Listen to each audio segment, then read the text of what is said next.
வணக்கம். தமிழாரம் தொலைக்காட்சியின் இரவு நேர பிரதான செய்திகள். முதலில் தலைப்புச் செய்திகள். நீரிழிவு மருந்துகளுக்காக பெருந்தொகை பணம் செலவிட்டுள்ள அரசாங்கம். 24 மணி நேரமும் கடவுச்சீட்டு விநியோகம். நாளொன்றுக்கான விநியோக எண்ணிக்கை. இலங்கையின் சுதந்திர தினத்தில் முதல் தடவையாக கலந்து கொண்ட அனுரவின் கட்சி. நாடாளுமன்றத்தில் புதிய விலையில் உணவு உட்கொள்ளும் எம்பிக்கள். 50 வருடங்களுக்கு பின்னர் இலங்கையில் நடக்கும் சாம்பியன்ஷிப். சீனாவிலிருந்து பொதிகளுக்கு தடை விதித்துள்ள அமெரிக்க தபால் சேவை. அமெரிக்காவிற்கு சீனா தக்க பதிலடி. நியூ ரங்கனாஸ் தங்க சுரங்கம். Markham and Steeles 6055 Steeles Avenue East C102. தொடர்பென விரிவான செய்திகள். நீரிழிவு தொடர்பில் இன்சுலின் உட்பட மருந்துகளுக்காக கடந்த ஆண்டு சுமார் 7.3 பில்லியன் ரூபாய்களை அரசாங்கம் செலவிட்டுள்ளது. இந்த நிலையில் குறித்த செலவு அதிகரித்து வருவதாக சுகாதார அமைச்சர் நலிந்த ஜெயதிச தெரிவித்துள்ளார். இந்த நிலையில் மருத்துவத்திற்காக திரைசேரியின் நிதியை மட்டுமே நம்புவதற்கு பதிலாக நோய் தடுப்புக்கு அதிக கவனம் செலுத்த வேண்டியதன் அவசியத்தை அவர் வலியுறுத்தியுள்ளதாகவும் காலி கராப்பட்டிய வைத்தியசாலையில் இடம்பெற்றுள்ள நிகழ்வு ஒன்றில் அவர் இந்த விடயத்தினை வலியுறுத்தலை விடுத்துள்ளார். பொதுமக்கள் மருத்துவத்திற்கு அப்பால் செல்ல வேண்டும் என்றும் இதில் விளையாட்டு மற்றும் உடற்பயிற்சியின் பங்கையும் அவர் வலியுறுத்தியுள்ளார். இலங்கையில் தற்போது 16 விளையாட்டு மருத்துவ பிரிவுகள் காணப்படுகின்றன. ஆனால் சில மாகாணங்களில் இன்னும் அத்தகைய வசதிகள் இல்லை என்று அமைச்சர் மேலும் இதன்பொழுது குறிப்பிட்டுள்ளார். குடிவரவு குடியகழ்வு திணைக்களத்தை 24 மணி நேரமும் இயக்க செய்து நாளொன்றிற்கு 4000 கடவுச்சீட்டுகளை வழங்கும் திட்டத்திற்கு அமைச்சரவை ஒப்புதல் அளித்துள்ளது. குறித்த திட்டத்தை செயற்படுத்துவதற்காக ஓய்வூதியம் பெறுவோர் உட்பட ஒப்பந்த அடிப்படையில் ஊழியர்கள் நியமிக்கப்பட உள்ளனர். நாட்டில் தற்போது நிலவும் கடவுச்சீட்டு பற்றாக்குறை பிரச்சினைக்கு தீர்வு காண்பதற்காக அமைச்சரவையினால் நிபுணர் குழு ஒன்று நியமிக்கப்பட்டிருந்தது. குறித்த நிபுணர் குழுவின் பரிந்துரைகளுக்கு அமைய அரசாங்கம் ஏற்கனவே 1.1 மில்லியன் வெற்று கடவுச்சீட்டுகளை கொள்வனவு செய்ய தொடங்கியுள்ளதாகவும் இந்த நிலையில் பொது நிர்வாகம், மாகாண சபைகள் மற்றும் உள்ளூராட்சி அமைச்சின் ஒப்புதலுடன் அரசாங்க அதிகாரிகள் தற்காலிகமாக குடிவரவு குடியகழ்வு திணைக்களத்தினால் உள்வாங்கப்பட்டுள்ளனர். அரசாங்க கட்சிகளான மக்கள் விடுதலை முன்னணி மற்றும் தேசிய மக்கள் சக்தி ஆகியவை முதன்முறையாக இலங்கையின் சுதந்திர தின கொண்டாட்டங்களில் பங்கேற்றுள்ளதாக தெரிவிக்கப்பட்டுள்ளது. எதிர்க்கட்சியின் தலைமை அமைப்பாளர் கயிந்த கருணாதிலக்க இதனை சுட்டிக்காட்டியுள்ளார். இலங்கையின் சுதந்திர தின கொண்டாட்டங்களில் தமது கட்சி எப்போதும் பங்கேற்றுள்ளது. அவ்வாறு பங்கேற்பது கடமையுமாகும் என்று கயிந்த கருணாதிலக்க குறிப்பிட்டுள்ளார். ஜேவிபி மற்றும் தேசிய மக்கள் சக்தியின் நாடாளுமன்ற உறுப்பினர்கள் எதிர்க்கட்சியில் இருக்கும்போது ஒருபோதும் சுதந்திர தின கொண்டாட்டங்களில் பங்கேற்கவில்லை என்று அவர் சுட்டிக்காட்டியுள்ளார். எனவே 77வது சுதந்திர தின நிகழ்விலே அவர்கள் முதன்முறையாக பங்கேற்றுள்ளனர் என்று கயிந்த கருணாதிலக்க தெரிவித்துள்ளார்.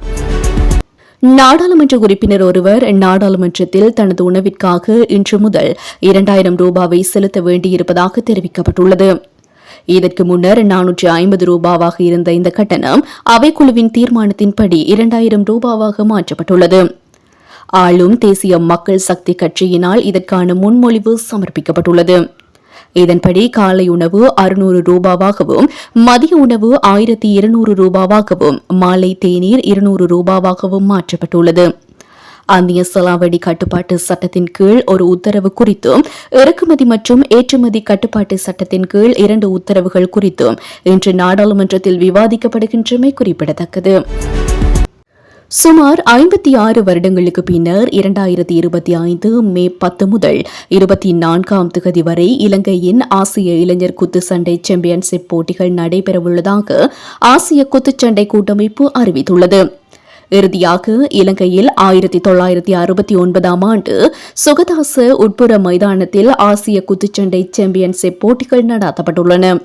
இந்த நிலையில் இலங்கையில் மே மாதம் நடைபெறவுள்ள போட்டிகளில் 2003, 2004, 2005 மற்றும் 2006ஆம் ஆண்டுகளில் பிறந்தவர்கள் Ju-22 பிரிவில் போட்டியிடுவார்கள். அதே நேரத்தில் 2007 மற்றும் 2008ஆம் ஆண்டுகளில் பிறந்தவர்களுக்கும் போட்டியில் பங்கேற்க உள்ளனர். முன்னதாக 2024 ஏப்ரல் 27ஆம் தேதி முதல் மே 7ஆம் தேதி வரை கசகஸ்தானில் நடைபெற்ற குத்துச்சண்டை போட்டிகளில் இலங்கை பங்கேற்றுள்ளது. அதில் 25 நாடுகளை சேர்ந்த 397 குத்துச்சண்டை வீரர்கள் பல்வேறு இடைப்பிரிவுகளில் 50 பதக்கங்களுக்காக போட்டியிட்டுள்ளமை குறிப்பிடத்தக்கது. ஜனாதிபதி டொனால்டு டிரம்பின் வர்த்தக போருக்கு மத்தியில் சீனா மற்றும் ஹாங்காங்கில் இருந்து வரும் பொதிகளை ஏற்க அமெரிக்க தபால் சேவை தற்காலிகமாக நிறுத்தி வைக்க உள்ளது. செவ்வாய்க்கிழமை முதல் இந்த மாற்றம் அமலுக்கு வருவதாக குறிப்பிடப்பட்டுள்ள நிலையில் சீனா மற்றும் ஹாங்காங்கில் இருந்து வரும் கடிதங்களுக்கு பாதிப்பு இருக்காது என்று தெரிவிக்கப்படுகின்றது. ஆனால் சீனா மற்றும் ஏனைய நாடுகளில் இருந்து வரும் $800 குறைவான பொதிகளின் வருகையை கட்டுப்படுத்தும் டிரம்பின் முடிவுக்கு தொடர்புடையதா என்பதை அமெரிக்க தபால் சேவை உறுதி செய்ய மறுத்துள்ளது. சீனா மீது கூடுதலாக 10% வரியை அமுல்படுத்துவதன் ஒரு பகுதியாக குறைந்த விலை இறக்குமதிகள் வரியில்லாமல் அமெரிக்காவிற்குள் நுழைய அனுமதிக்கும் நூற்றாண்டு பழமையான வர்த்தக சட்டத்தை அமெரிக்க ஜனாதிபதி டிரம்ப் நிறுத்தியிருந்தார். ஆனால் தமது இலக்கு என்பது அமெரிக்காவிற்குள் பென்டானைல் மற்றும் அது சார்ந்த ரசாயனங்களின் ஏற்றுமதியை சமாளிப்பது என டிரம்ப் மேலும் குறிப்பிட்டுள்ளார். முன்னதாக கனடா மற்றும் மெக்சிகோ நாடுகளுக்கும் 25% வரி விதிப்பதாக டிரம்ப் தெரிவித்துள்ளார். ஆனால் கடைசி கட்ட பேச்சுவார்த்தையில் டிரம்பின் கோரிக்கை ஏற்றுக்கொள்ளப்பட்டது. இதனை அடுத்து ஒரு மாத காலம் வரி விதிப்பு நிறுத்தி வைக்கப்பட்டுள்ளது. சீன இறக்குமதி பொருட்கள் மீது மேலதிகமாக 10% வரி விதித்து அமெரிக்க ஜனாதிபதி டொனால்டு டிரம்ப் உத்தரவிட்டுள்ள நிலையில் சீனாவும் பதிலடி நடவடிக்கைகளில் இறங்கியுள்ளது. அமெரிக்க நலன்களை பாதுகாப்பதாக தெரிவித்த ஜனாதிபதி டிரம்ப் நாடுகளுக்கு எதிராக வரி விதிப்பை மேற்கொள்வதாக குறிப்பிட்டுள்ளார். சீனா மீது அமெரிக்க அரசு மேலதிக வரி விதிப்பு நடவடிக்கைகளை எடுத்துள்ள நிலையில் அதற்கு பதிலடியாக சீன அரசும் வர்த்தக கட்டுப்பாட்டு நடவடிக்கைகளை நேற்றைய தினம் எடுத்துள்ளது.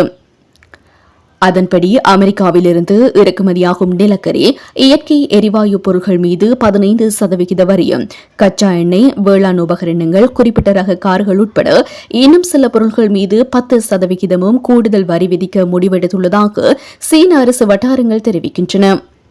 மேற்கண்ட வரி விதிப்பு நடவடிக்கையை பிப்ரவரி 10 முதல் நடைமுறைப்படுத்த திட்டமிடப்பட்டுள்ளதாகவும் தெரிவிக்கப்பட்டுள்ளது.